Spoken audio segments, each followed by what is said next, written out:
Hello Semiwania, selamat datang kembali di channel kita. Pernahkah kalian bertanya-tanya, bagaimana sih awal mula kota Bandung yang kita cintai ini terbentuk? Ternyata ada dua versi cerita yang sangat menarik. Satu versi ilmiah berdasarkan sejarah, dan satu lagi versi legenda yang hidup di tengah masyarakat. Hari ini, kita akan kupas tuntas keduanya. Mari kita mulai dari versi ilmiahnya. Jauh sebelum menjadi kota modern, wilayah Bandung adalah sebuah danau purba raksasa yang dikenal sebagai Danau Bandung Purba. Danau ini terbentuk akibat letusan dahsyat Gunung Sunda Purba jutaan tahun yang lalu. Letusan itu menciptakan sebuah kaldera besar yang kemudian terisi air, membentuk danau yang luasnya hampir menutupi seluruh cekungan Bandung saat ini. Selama ribuan tahun, danau ini menjadi pusat ekosistem yang unik. Namun, alam terus bergerak. Sekitar 16.000 tahun yang lalu, terjadi gempa bumi tektonik yang dahsyat. Gempa ini menyebabkan dinding danau di daerah selatan, tepatnya di sekitar Curug Compong, runtuh. Air danau yang begitu besar pun mulai surut secara perlahan-lahan, mengalir ke selatan melalui Sungai Citarum Purba. Proses pengeringan ini meninggalkan daratan subur yang kaya akan material vulkanik. Inilah cikal bakal dataran tinggi Bandung yang kita kenal sekarang, tanah subur yang kemudian menarik manusia untuk datang dan bermukim. Nah, sekarang kita beralih ke versi legenda yang tidak kalah seru, yaitu legenda Sangkuriang. Cerita ini pasti sudah tidak asing lagi di telinga kita. Alkisah, ada seorang pemuda sakti bernama Sangkuriang yang tanpa sadar jatuh cinta pada ibunya sendiri, Dayang Sumbi, yang awet muda. Saat Sangkuriang melamar,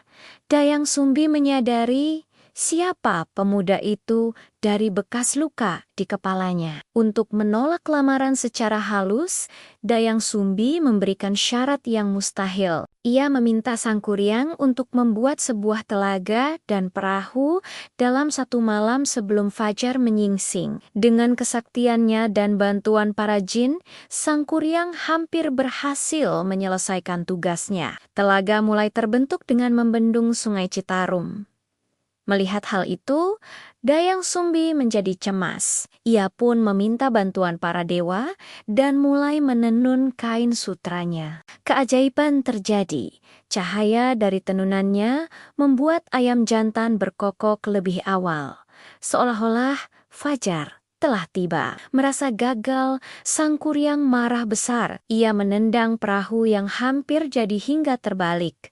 Dan perahu itulah yang konon menjadi gunung Tangkuban Perahu. Sisa-sisa bendungan yang ia buat inilah yang membentuk Danau Bandung dalam legenda. Dua cerita, satu tempat. Versi ilmiah memberi kita pemahaman tentang proses geologis yang luar biasa. Sementara legenda Sangkuriang memberi kita warna budaya dan nilai moral yang kaya. Keduanya saling melengkapi dan menjadikan sejarah Bandung begitu istimewa. Bandung tidak hanya dibangun di atas tanah, tapi juga di atas cerita dan imajinasi yang turun-temurun. Jadi, mana versi yang lebih kalian suka? Yang pasti, kedua cerita ini menunjukkan betapa menakjubkannya asal-usul kota Bandung. Semoga video ini bisa menambah wawasan dan rasa cinta kita pada kota kembang ini. Terima kasih banyak sudah menonton sampai akhir. Jika kalian suka dengan konten seperti ini